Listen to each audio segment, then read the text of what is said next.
Alright, so this is the last Let's Play VimTutor video in this series, and here we'll just be wrapping up and going through the final lesson, Lesson 7. So let's move on with that in mind. So the first lesson of Lesson 7 is 7.1, Getting Help, and you can use the online help system. So Vim has a comprehensive online help system. To get started, you can try one of these three options. So you can either press the Help key if you have one, or the F1 key if you have that.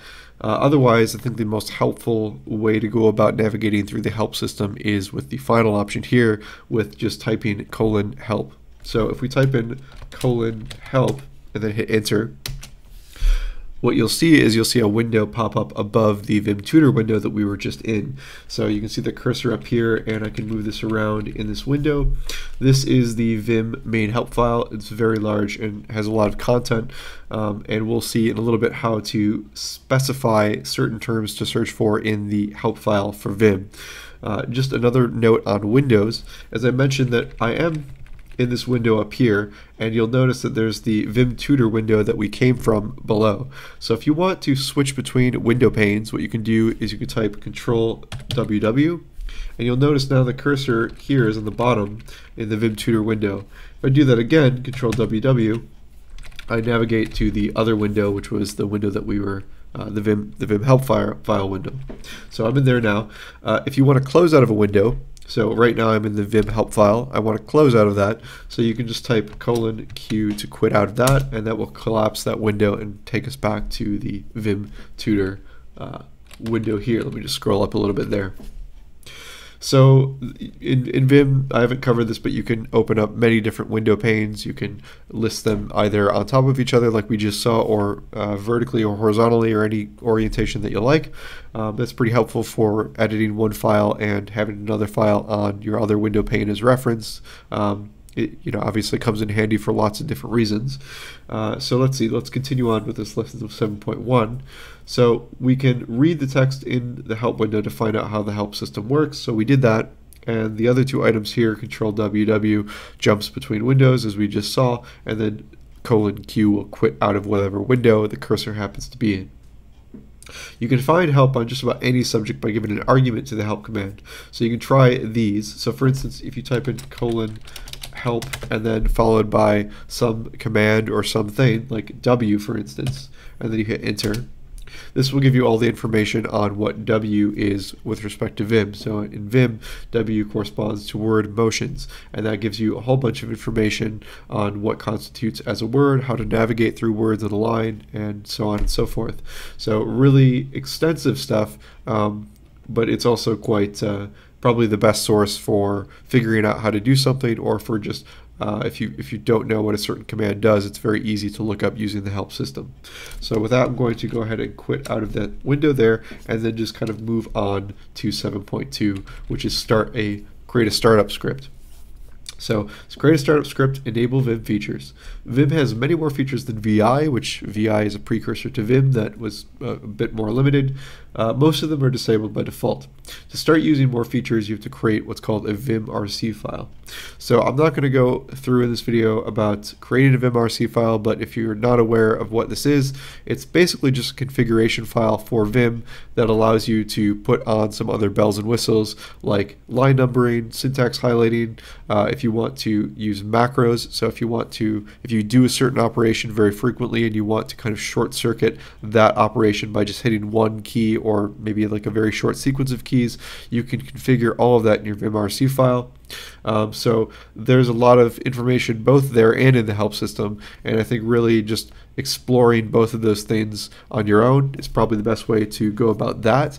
I will say that I do have a video on this channel about modifying the vimrc file for setting it up to be kind of better at editing Python. So if you like kind of the editing bells and whistles that you get from Sublime Text or any Python IDE like PyCharm, I'll link to that video in the description below in this video for you to check out if you would like to create a vimrc file to kind of give you that extra functionality. But with that, let's move on to 7.3. So lesson 7.3, command line completion with Control-D and Tab. So item 1 is make sure Vim is not in compatible mode. So let's just make sure that is the case by saying set no CP. and then look what files exist in the directory. So let's go ahead and run an ls by doing :!ls. We see the files that we saw before, which was the test file we created, tutor, and also the VimTutor youtube.txt file we are currently in. I'm going to hit enter to go back to VimTutor. So then step 3 is type the start of the command. So if you start typing :E, and then if you hit Control D, then basically we'll get kind of an autocomplete suggestion list where all of these are possible commands that we can run in this mode where each of these start with an E. So maybe we are looking for edit or exit or X or enum or something like that. So we can see all of the possible commands by hitting Control D as a list of things that start with E. So we can also press tab and Vim will autocomplete the command. So if we press tab, then we can, as we start typing, let's say we type in D for edit, we type in tab, it figure that out. The only other thing that starts with an E and a D is edit, so it went ahead and filled in the I and the T by pressing the tab command. So I'm just going to remove those things and go back to lesson or item 6 here. So it says now add a space and the start of an existing file name, so edit file. So press tab, Vim will complete the name if this is unique. So let's go ahead and do that. So if we go back, press colon, if we type in edit, and then if we type in the name of the file, so we did an ls, so we saw some of the files in the directory that we're in. One of the names of the files in our directory was test. So if we type in edit and start typing, let's say TE, if we press the tab, we get autocomplete. It knows that the closest thing in the directory that we're currently in is the file test. Again, we saw that through an ls, and it went ahead and auto-completed that file there, which is kind of nice. So I'm going to go ahead and remove that. So note, completion works for many commands. Just try pressing Control D, tab, and it's especially useful for help. So again, I'll leave it to you to explore that further in the help portion of Vim. So let's go move on down to the summary. So item 1 is type help or press F1 or help, depending on if you have those keys on your keyboard to open up a help window. If you type help and then followed by a command, where the command is anything that's Vim command, it will give you more information on that specific command in Vim. You can type Control W to go from one window to another. So if you open a window via the help system or any other way, if you open up a window in Vim, you can jump between the windows by doing Control W. :Q, just like you would quit Vim, that quits the window that you happen to be on. So if your cursor is in a window, if you type in :Q, that will quit out of that window.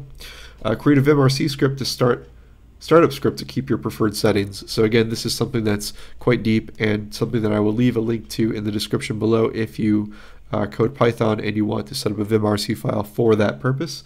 Item 6, when typing a command, press Control D to see the possible completions and press tab to use one completion. So with that, let's move on to the final tidbit here. This concludes the VimTutor. It was intended to give a brief overview of the Vim editor, just enough to allow you to use the editor fairly easily. It is far from complete as Vim has many more commands. Read the user manual next, help user manual. For further reading and studying, this book is recommended, so he gives some recommendations on the book. He gives another recommendation in the next paragraph about another book, and also some acknowledgments for the tutorial. So Vim is indeed a very full-featured editor, and there's a lot more that is not covered in this VimTutor tutorial or this Let's Play.